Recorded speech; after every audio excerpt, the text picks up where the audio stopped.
Okay, it's Tuesday, the 7th of February 2012. This is my first attempt at a judge cast, and today I'm going to be teaching all about state-based actions. So, first up, I shall switch onto my camera. Hello! I'm Paul Smith. I'm a level 3 judge from England. I'm currently on the Isle of Wight. You can have all sorts of arguments as to whether that's part of England or Great Britain or the British Isles or what. It's fantastic. We don't get our own World Magic Cup qualifiers. That's all I really know. Anyway, that's where I'm currently based, and that's where this stream is coming to you from.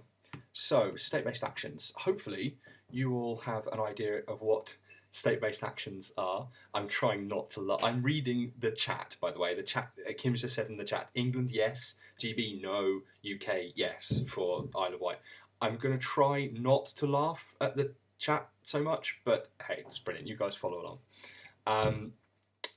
I've mentioned before to you guys who are on the live stream that if you want to ask some questions, get them up kind of nicely in advance, because there's some lag in between me talking, you typing, me reading, and then speaking. So if you have a question about something I'm going through, I will stop for questions every now and again.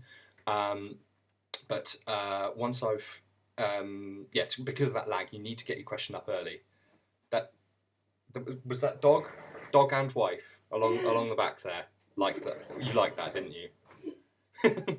Okay. Right, state-based actions. So I'm going to start by showing you the. Hopefully, I told you I was going to screw up all of these things. My favourite source of rules at the moment is rules.wizards.com. I can actually show you that window if I.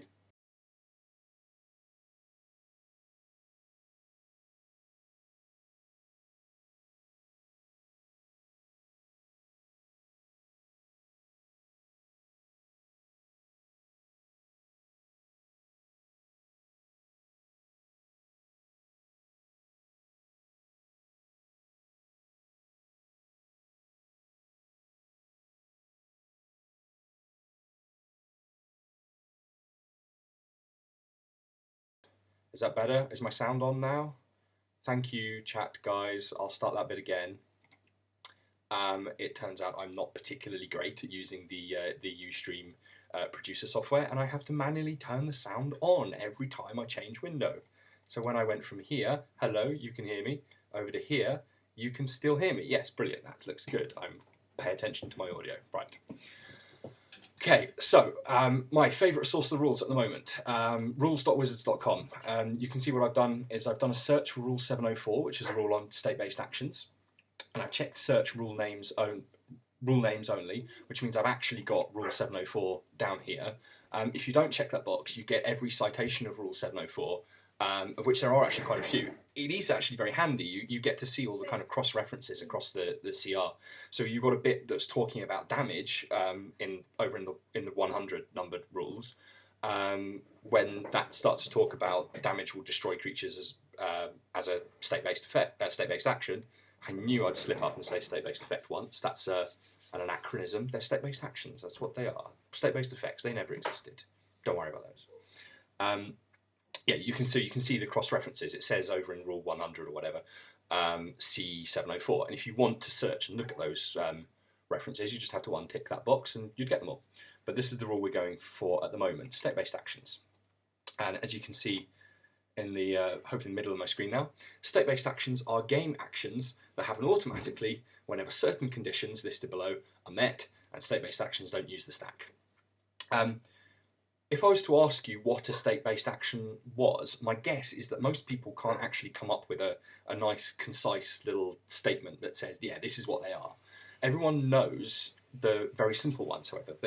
There are some amazingly simple state-based actions. The game literally does not work without them. I'll give you a bit of a preview of what's coming up. There are state-based actions such as, if a player has 0 or less life, he or she loses the game. It's pretty obvious. Every Magic player in the world knows that if you have 0 or less life, then you lose the game. That's like the first thing you're ever told when you learn the game. Did you know it was a state-based action? You probably did. Do you know what that actually means for the rest of the game? Well, maybe not. And that's what this seminar is about. There's all sorts of very obvious state-based actions in here as well. So I've said 0 or less life, you lose the game. That's one. Drawing a card from an empty library is another. 10 or more poison counters is another. So things that make you die are state-based actions. A token being phased out, ceasing to exist. A copy of a spell ceasing to exist. A creature having 0 toughness. A creature having lethal damage. A creature having death touch damage. Planeswalker with 0 loyalty. All of this stuff, it's kind of clean-up stuff. It's stuff that it's not printed on cards anywhere. You know, it's stuff that the game has to do to keep up with you. It's all kind of clean up things that have to happen at some point during the game. And yeah, what I'm bringing to you here is a description of exactly the axioms of magic. I like that. The axioms of magic. There's like a whole article in there somewhere.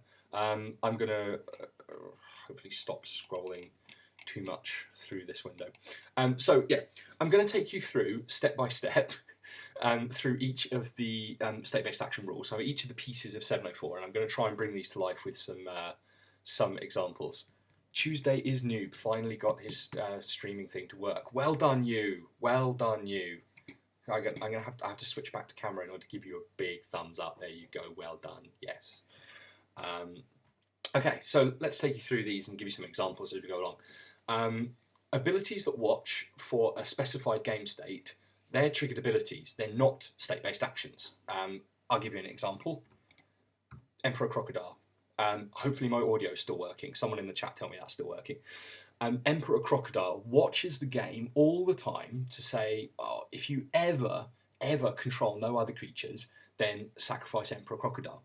Now you might trick yourself into believing that because this is a kind of a trigger, but it's triggered off the state of the game. It's not like when a particular thing happens, but when you reach a certain state, you might trick yourself into thinking that this is a state-based action. In fact, it's not. It's a state trigger, which is like a completely separate thing. And I'll go into in a minute exactly why they're different.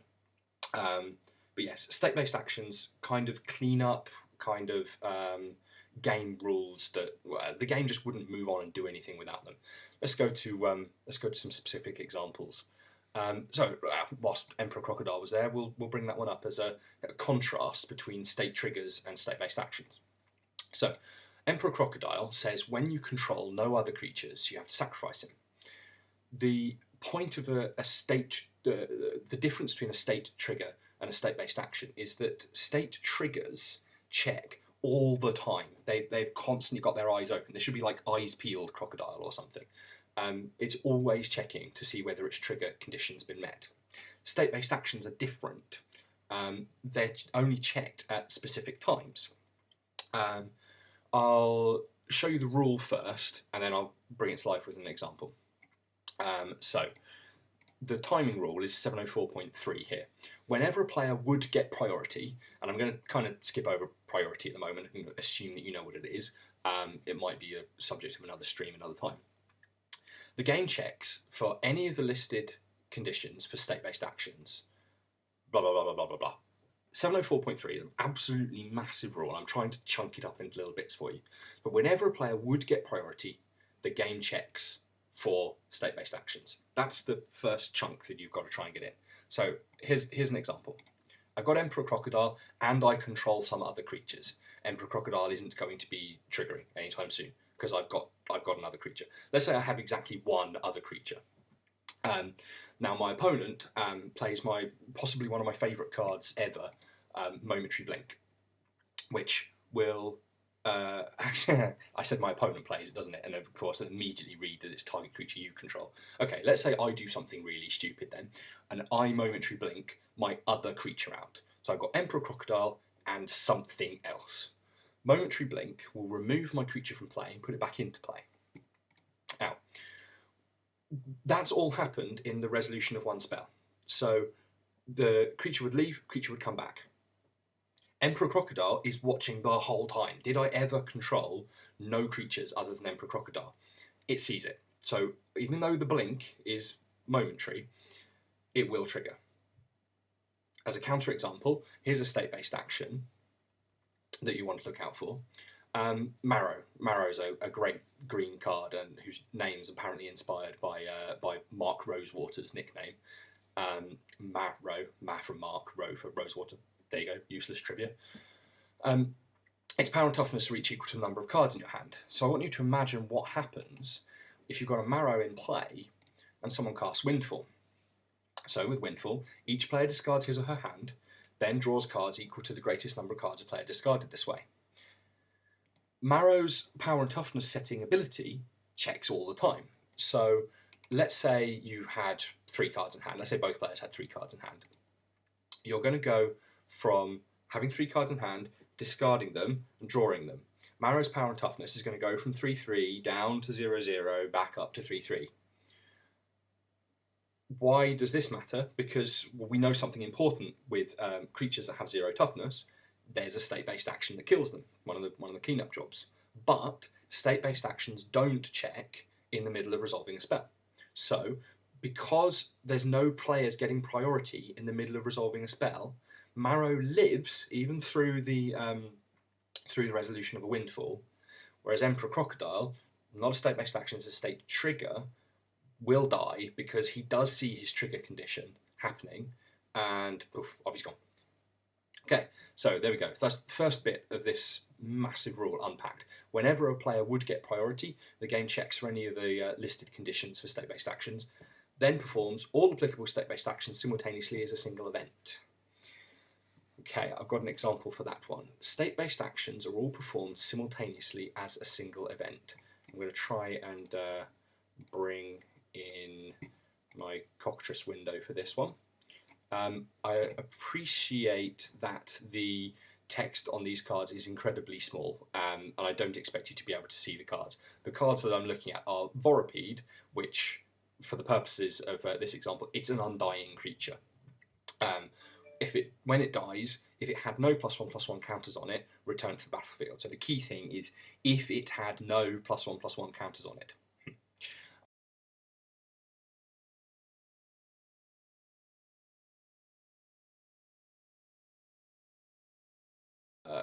Hopefully you can see the green dot being a +1/+1 counter. And I'm going to cast Black Sun Zenith. Let's assume I have a bajillion swamps down here. And I'm going to put a lot of lost audio somewhere in the middle there. Okay, have you got it now? Back now. I wonder at what point I lost it. You can hear me when I'm talking about Vorapede.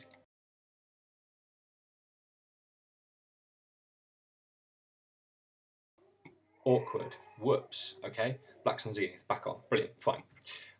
Let's go back over to Cockatrice anyway. So I'm going to kill Vorapede with a Black Sun Zenith. Let's assume I have bajillions of mana, bajillions of swamps, so I can make lots and lots of black mana, and I'm going to add a whole bunch of -1/-1 counters on here. So, Black Sun Zenith resolves, gets shuffled away into its owner's library. In fact, I'm kind of skipping a little bit there, aren't I? What happens when you play a spell, when a spell resolves? When a spell resolves, it does all of its stuff, and then it finishes resolving, ordinarily going to the graveyard. Of course, Black Sun Zenith has a replacement effect that has it get shuffled into the library instead. That's the last part of resolution. And because the spell's finished resolving, you would then give priority to a player. Except, as we now know from state-based actions, that if a player would get priority, then instead we do a state-based actions check first. We see if anything important's happened. And this is where this example is interesting, because we have a Vorapede that has both +1/+1 and -1/-1 counters on it, and enough -1/-1 counters to bring its toughness down to 0, meaning that 2 different state-based actions both want to do something at the same time. So let's pop back to that rules window and check what happens. All applicable state-based actions happen simultaneously as a single event. Okay, so how does this interact with our Undying example? Hopefully you guys should be all well aware of what happens here, because it was in the FAQ, I believe. We go from having a Vorapede in play with counters on to having a Vorapede not in play with no counters on, because they happen simultaneously. There's no in-between state. So people kind of will ask the question, well, did the counters come off first or did it go to the graveyard first? And the answer is neither happened first. They happened at the same time. But crucially, Undying, when this creature dies, because it's a dying effect, because it's a leaves the battlefield effect, the game state it cares about is the game state that existed as the Vorapede was in play. And when it was in play, it did have lots of counters on it, but most importantly, it did have a +1/+1 counter on it, so Undying will not trigger, and your Vorapede will die to the Black Sun Zenith. So, yay, mono black control, it's a thing still, I guess is what I'm trying to say there. This worked even before the comprehensive rules update for Dark Ascension. I realise that scrolling rapidly through text might be difficult for you guys on the stream to keep up, but they did in the Dark Ascension update add a whole thing here, 704.7, saying if a state-based action results in a permanent leaving the battlefield at the same time other state-based actions were performed, that permanent's last known information is derived from the game state before any of those state-based actions were performed. Well, this kind of worked with Undying anyway, because it leaves the battlefield abilities, they always check the game state before the event happened. So I see this more of a clarifying rule than of anything that particularly needed explaining. But there it is. Can you kill an Undying creature with -1/-1 counters? Yes, you can. It's amazing. It will still die. Okay, let's see if we can unpack some more of this 704.3. Where have we got to? If any state-based actions are performed as a result of a check, then the check is repeated. Now this is interesting. I managed to think of an example of this one as well. It involves one of my... I can't keep saying one of my favourite cards, can I? That's just rude. It involves a card that probably comes up in a lot of rules situations, and it's Platinum Angel. Hopefully you can still hear me on stream. Platinum Angel, it stops you losing the game. So here's a very interesting question that can happen with the Platinum Angel in play. Platinum Angel has flying. I have a great green card that I love dealing with flying creatures with, and it's Hurricane. Hurricane deals X damage to each creature with flying and each player. I've got Charlie telling me, woo, that actually is my favourite card. I assume we were talking about Platinum Angel. Yay! Yay! Okay, so Hurricane deals X damage to each creature with flying and each player. What would happen, do you think, if I was to Hurricane for 1 billion, somehow, with my infinite mana deck that loves drawing games or something? What would happen if I Hurricane for 1 billion and there was a Platinum Angel in play? I'll leave you to think about that one for a minute, whilst I handily remind you of this rule over here, saying that if any state-based actions are performed as a result of a check, the check is repeated. Kim's telling me in the chat that she just got interrupted by an advert. Yes, that does happen. If you're not a paid-up member of Ustream, you will get adverts from time to time. Sorry about that. When the advert finishes, you'll come right back to the point where you were in the stream, I believe. There's a bit of a delay in the stream to facilitate that. So you won't miss anything because of the adverts. The adverts is what keeps this stream free to air and so on. Okay, so yes, if there's Platinum Angel in play and I do a Hurricane for 1 billion, what's going to happen is I'm going to have a Platinum Angel in play with lethal damage, which we know is a state-based action, wants to do stuff. And then I'm going to have some dead players as well, because they're going to be at 0 life, because they're taking loads of damage from the Hurricane. What will happen is, in this case, where if I Hurricane for 1 billion, and I've definitely reduced both players to 0 life, but I've got a Platinum Angel in play, the first state-based action check will kill both my Platinum Angel and my opponent at the same time, and I win the game straight away. I'm at 0 life, but it doesn't matter, because on this state-based action check, I can't lose the game just yet. So Platinum Angel and my opponent die at the same time, and I've won the game, so there's no need to carry on. There's no need to do anything more with that. What, however, if I was to Hurricane for some other amount that won't kill both players? if the state-based action check, so let's come up with a concrete example for this. I'm on 4 life and my opponent's on 10, and I hurricane for 4. So what's going to happen is my opponent will drop from 10 to 6 life, so nothing's happening to him. My Platinum Angel will get 4 damage marked on it, and I will drop to 0 life. Then there'll be a state-based action check, and the state-based action check will find my Platinum Angel with 4 damage marked on it, and I go, I'm going to kill you. And it'll find me with my 0 life and go, I'm going to kill you too, except I can't because there's a Platinum Angel in play. So the first state-based action check will kill Platinum Angel. At that point, do you think the next player would get priority? No, because if any state-based actions are performed as a result of a check, then the check is repeated. You keep checking until nothing happens. And in the second state-based action check, the state-based actions find me with my 0 life. There's nothing keeping me alive anymore, so I lose the game. And everything seems normal. So I can't hurricane without repercussions just because I have Platinum Angel in play. State-based actions will catch up to me eventually. And by eventually, I mean pretty much immediately. Carrying on with that part of the rules. Otherwise, so if there were any state-based actions performed, we do another check. But otherwise, all triggered abilities that are waiting to be put on the stack are put on the stack. And then the check is repeated. I actually couldn't come up with an example for this one. There's a further state-based action check after triggers are put onto the stack. If anyone can come up with an example for that one, let me know in the chat. I don't know of one. Once no more state-based actions have been performed as the result of a check, and no triggered abilities are waiting to be put on the stack, finally the appropriate player gets priority.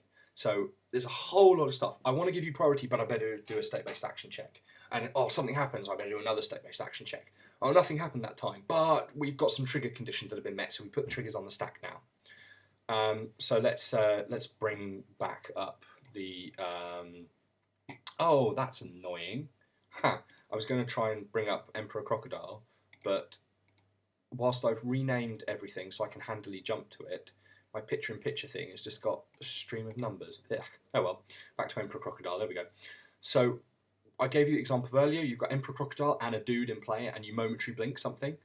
The trigger condition's met in the middle of momentary blink, but the trigger doesn't go on the stack yet. We do our state-based action check after the momentary blink's resolved, and presumably nothing happens there, and then we put the Emperor Crocodile trigger on the stack. It feels a little bit weird because when the trigger's going on the stack, we do control creatures, but that's just a weird thing with how trigger abilities work. They trigger and they put on the stack as entirely independent events. And that's probably something for another stream. So let's move back to the 704.3, this massive rule to be unpacked. This process also occurs during the cleanup step, with one exception, and that's if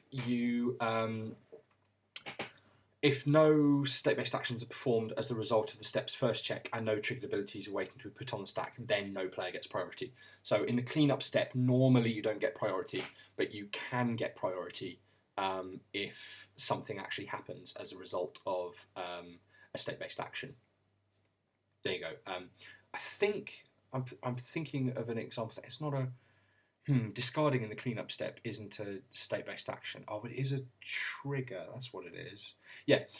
There's a little known kind of bug in the rules, I think, but it's quite an interesting one anyway.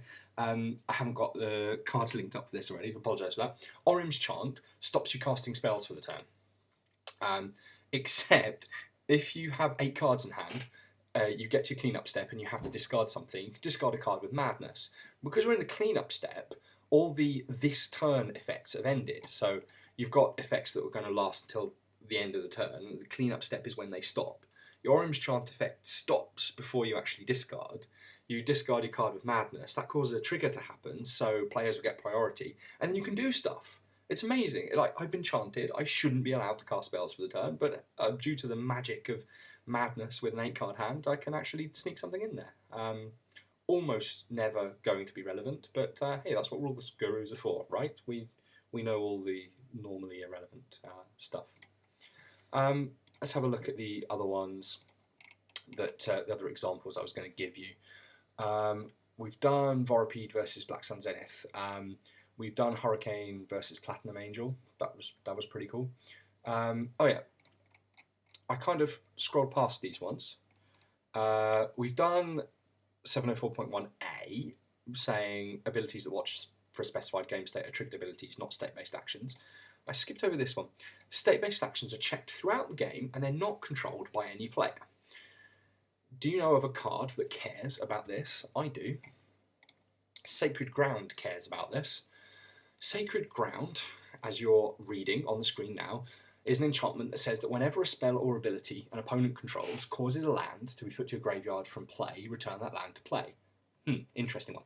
Whenever a spell or ability an opponent controls. Now, I'm looking at state-based actions here and going, state-based actions are not controlled by any player. How can I break this? Here we go. Treetop Village is a land. It can be animated, so it can be a creature as well. It's a 3/3. I know it's a great card of killing 3/3s. Lightning Bolt. So, I want to walk you through what happens here. I've got an animated Treetop Village, and I Lightning Bolt it. Lightning Bolt causes 3 damage to be marked on the Treetop Village. But does it cause it to be destroyed? No. State-based actions cause it to be destroyed. So Sacred Ground looks at that Lightning Bolt and it goes, hey, you just did 3 damage to my Treetop Village. That doesn't matter. I'm only looking for abilities that destroy stuff. Oh, state-based actions came along and destroyed it. Oh well, you don't control them, so I can't really do anything about that. And the Lightning Bolt will kill the Treetop Village. Again, it's quite niche, but I challenged myself to try and find examples for this stuff, and was quite pleased with myself that I managed it. Proper geek out. There we go. What else have we got in the rule here? Unlike triggered abilities, state-based actions pay no attention to what happens during the resolution of a spell or ability. We've done this one. Marrow lives through Windfall. Emperor Crocodile doesn't live through Momentary Blink. I've even I've skimmed over what the state-based actions actually are, but we may as well go through them in depth now, just to get those out of the way, I guess. Once upon a time, it was reasonable to ask, like maybe your level 2 candidates, or maybe you're really excited L1s, give them a bit of a challenge at an event and say, can you name all the state-based actions? Can you actually write them all down? And once upon a time, I think it was actually a reasonable thing to be able to do. There's quite a lot of them now, and I think this is very hard. So if you do set this as a question for anybody, make sure you give them a good flipping few hours to get to this. So we've got the I kill you state-based actions. We have if a player has 0 or less life, he or she loses the game. We've got if you try to draw a card from an empty library since the last time we checked, then you lose the game. If you've got 10 or more poison counters, you lose the game, except in Two-Headed Giant. It's 15 poison counters for Two-Headed Giant. That's just slightly lower down the page. If a token is phased out, it ceases to exist. If a copy of a spell is in a zone other than the stack, it ceases to exist. If a copy of a card is in any zone other than the stack or battlefield, it ceases to exist. We don't like tokens or copies or other very temporary things existing in zones that they weren't supposed to be in. Then we've got killing creatures. Toughness of 0, it's put into its owner's graveyard. And we've been nice and explicit here. Regeneration can't replace this event. Toughness 0, can't regenerate. No, not going to happen. If a creature has toughness greater than 0, and the total damage marked on it is greater than or equal to its toughness, that creature has been dealt lethal damage and is destroyed. Regeneration can replace this event. So, hey, regeneration, it does stuff. Amazing. If it's been dealt damage by a source with Death Touch, then that creature is destroyed. Regeneration can replace this event. Hooray! So, again, 3 ways of killing creatures. 0 toughness, lethal damage, Death Touch damage. 704.5i, if a Planeswalker has 0 loyalty, it's put into its owner's graveyard. Then we've got another set of rules that all share something in common. They're all kind of uniqueness rules. If 2 or more Planeswalkers that share a Planeswalker type are on the battlefield, they all die. If 2 or more legendary permanents with the same name are on the battlefield, they all die. If 2 or more permanents have the super type world, then they all die apart from one of them. And it's quite tricky to actually word which one sticks around, but it's the one. It's the new one. The new one sticks around. If there's a world enchantment in play and you play a new world enchantment, the new one sticks away and the old one dies. World enchantments haven't been around for years. I've never seen them played in any format. This is one reason why naming all the state-based actions is hard. Another bunch, again, the state-based actions seem to come in bunches of threes for me. This bunch is all about illegal attachments. So if an aura is attached to something illegally, it's put into its owner's graveyard. If an equipment or fortification is attached, it becomes unattached to an illegal permanent. But it does remain on the battlefield. That's the main difference between auras and equipment, after all. If a creature is attached to an object or player, it becomes unattached. How did the creature ever get attached in the first place? Well, it's niche again, isn't it? It can happen. Auras can turn into creatures and then go, hey, I'm a pacifism and I'm also a 2/2. Whoa. That can happen. We've come across this one earlier. If a permanent has both a +1/+1 counter and a -1/-1 counter on it, then some of them are removed until you've only got one of the types on. We came across that with Vorapede and Black Sun Zenith before. If a permanent has ability that says it can't have more than a certain number of counters of a certain kind on it, then, well, they get removed. I think this is to deal with, I think there's a type of Hydra that has something like this. There's like a Hydra that says, I can never have more than 5 head counters on me, or rate, or something like that.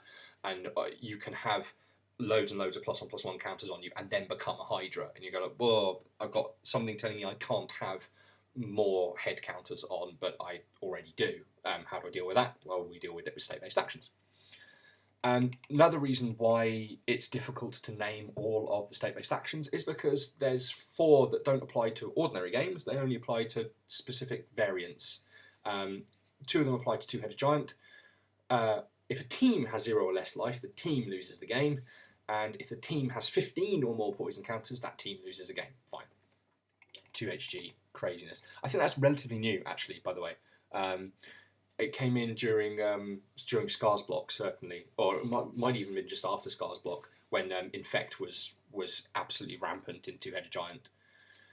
In a Commander game, or EDH for people who give it its proper name, a player that's been dealt 21 or more combat damage by the same general loses the game, and in Arch Enemy, that well-known format that everybody plays, if a non-ongoing scheme is face-up, it goes away. Schemes get cleaned up. That happens. There you go. That's all of them. Last rule that I haven't actually covered here then, because we did 704.7 earlier, it was that reminder rule about undying with -1/-1 counters. If multiple step-based actions would have the same result at the same time, then a single replacement effect comes along and replaces all of them. So, we said before that if a bunch of state-based actions want to do something at the same time, then it all happens at the same time. That's fine. We're specifically talking here about multiple things happening at once that will have the same effect. Now, the example already goes on. I've spoiled my upcoming surprise by already talking about Leech's Mirror. There it is. Leech's Mirror, in all its glory, says if you would lose the game, instead you do some stuff. And I had a bit of a Facebook thread earlier to try to come up with how many ways could you lose the game at the same time. There's a really good card for losing the game lots of ways at the same time. I'd completely forgotten it existed. Here we have it, Caress of Phyrexia. You draw 3 cards, you lose 3 life, and you get 3 poison counters. You can lose the game 3 ways at the same time just by resolving this one spell. But although 3 different state-based actions would be killing you, because the end result is the same, your death, it gets replaced by a single event of you lose the game. Which means that if Blood Tyrant was on the battlefield and you lost the game 3 ways at the same time, then you would only trigger the Blood Tyrant once, because you only lost the game once. You'd only get 5 +1/+1 counters. The reason I've skipped away from Leech's Mirror is because, annoyingly, Leech's Mirror it's got to be the worst Leech's Mirror anyway, because instead of losing the game, you shuffle your hand, your graveyard, and all permanents you own into your library. Okay, that deals with being decked. you draw 7 cards, your life total becomes 20. Okay, that dealt with having 0 life. And then you've still got 10 poison counters on you, so you still die anyway. What a rubbish example. Let's say you were to die to only 2 of those things at once, then Leech's Mirror would come along and save you. We did eventually figure out that you could lose the game 4 ways at the same time by basically being attacked by some guys that would deal ordinary damage and some guys that would deal infect damage, and someone's commander who will take you to 21 commander damage. And if you also blocked with Swans of Bryn Argol, so that you draw cards in that combat damage step, then you could deck at the same time as you died to damage and to poison and to commander damage. So 4 ways to lose the game all at once, but you still only ever actually lose the game once, which kind of makes Blood Tyrant a sad, sad person. But on the other hand, Blood Tyrant is just awesome, so he doesn't need that extra buff from the state-based action rules to be an awesome, awesome thing. I'm looking at all the cards I've got loaded up. I've got 2 more examples to show you, I think. Let me just look back at my script. Caressive Phyrexia versus Blood Tyrant Leech's Mirror, we've just done that.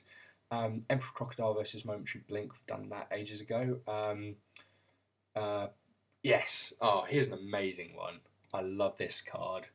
I won't try to show you the whole scenario, but it involves Laboratory Maniac, because in discussing winning or losing the game today, I realised something that I didn't know the text of this card. I thought it said that if you get decked, then instead of losing the game, you win the game. It doesn't say that. It says if you would draw a card whilst your library's empty, you win the game instead. You win the game instead of drawing a card, not instead of losing the game. And this is hugely, hugely important. We concocted a scenario earlier that actually makes this important. I'm really impressed that I think it was Thomas Sakaitis that came up with this one, so thanks very much to him. You are at 0 life, 10 poison, and all of that shenanigans. And you have... Oh no, I'm ruining my own example. Your opponent has... Yes, that's right. You're at 0 life, you're at 10 poison, you've got no cards left in your library, and your opponent has a Platinum Angel out in play, and they're also at 0 life and stuff like that. And you repulse their Platinum Angel. Can you guess what happens? My chat window's gone away. Oh, sad. I can't see you chatting to me. Hopefully I'm still broadcasting, still recording. Everything seems to be fine. I'm going to assume you can still see me and talk to me. And I'm just going to carry on talking. I'm going to repulse the Platinum Angel and draw a card. If I've got Laboratory Maniac out with my empty library, then drawing a card is replaced by winning the game, and I win the game even before a state-based action check. How amazing is that? I do my state-based action check, I would die because I have stuff. So yeah, let's have it this way. 0 life, 10 poison counters, Platinum Angel in play, empty library, Laboratory Maniac in play.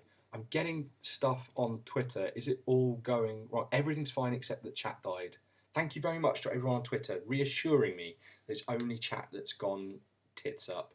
Excuse me. Right, do this one again. 0 life, 10 poison counters, empty library, and I've got Platinum Angel in play, so I'm not dying. But I have a Laboratory Maniac in play, and I repulse my own Platinum Angel. I go to draw a card on the empty library, and Laboratory Maniac tells me that I win the game even before I get to the state-based action check. If I was to get as far as the state-based action check, then I would die many, many ways. But I didn't. I won before I even got there. I was hoping, beyond hope, that I was going to get to use a rule. I'm going to try and search for it and probably fail rather quickly.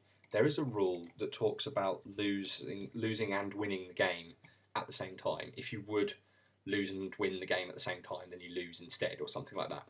No, I can't find it. Never mind. Oh, yep. There we are. It worked. I love the search on this website. If a player would both win and lose simultaneously, then you lose the game. And I was all ready to quote that rule and go, no, Laboratory Maniac, state-based action check, you win and lose at the same time, so you lose. I was all ready to quote it, and then I realised that no, Laboratory Maniac is faster than state-based actions. It wins you the game before you even get to that check. I've got one final example loaded up that was relevant back in the day, a little less so now, but it does serve to illustrate an important timing principle with state-based actions. Tarmogoyf is a pretty good card. I think we all know that by now. Tarfire is not such a good card. One of those is definitely more expensive than the other. But the question, can Tarfire kill a Tarmogoyf? So let's set up Tarmogoyf is a 0/1 because there's nothing in the graveyard at the time, and Tarfire wants to deal 2 damage to it. It would deal 2 damage to target creature or player. Dealing 2 damage to a 0/1, that sounds pretty good. Sounds like dead toasty Tarmogoyf to me, but let's think about it. We know something about the timing of state-based actions. We know when they happen. They happen when a player would receive priority. And a player doesn't receive priority until a spell's finished resolving. And the last thing that a spell does as part of resolving is go to the graveyard. So, walk you through it. If you understand this, you probably understand state-based actions as well as you need to pass a level 2 test, by the way. I've got my 0/1 in play. I shoot it with a Tarfire. Tarfire marks 2 damage on my Tarmogoyf. So there's 2 damage on this.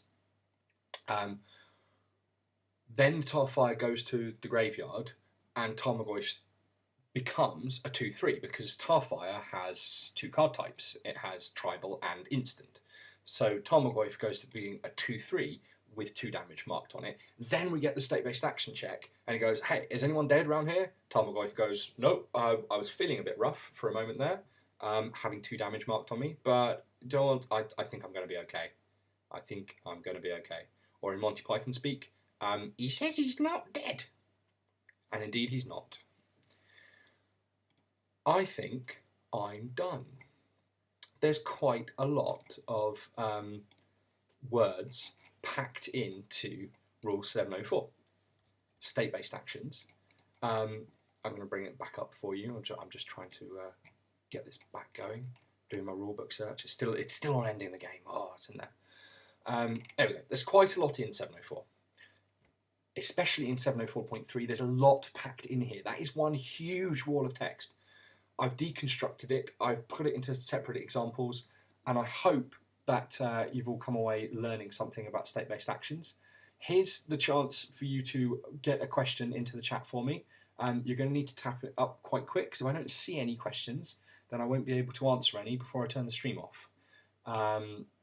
So I'll do a bit of jabbering about before I turn the stream off, just for you guys to get some questions in if you want to. I didn't use enough of this picture-in-picture stuff. I wanted to do this. My producer software didn't let me. Boo. Momentary blink. I need a bit of paper with a heart or something. Yeah, there we go. Heart, momentary blink. Oh, yeah. Oh.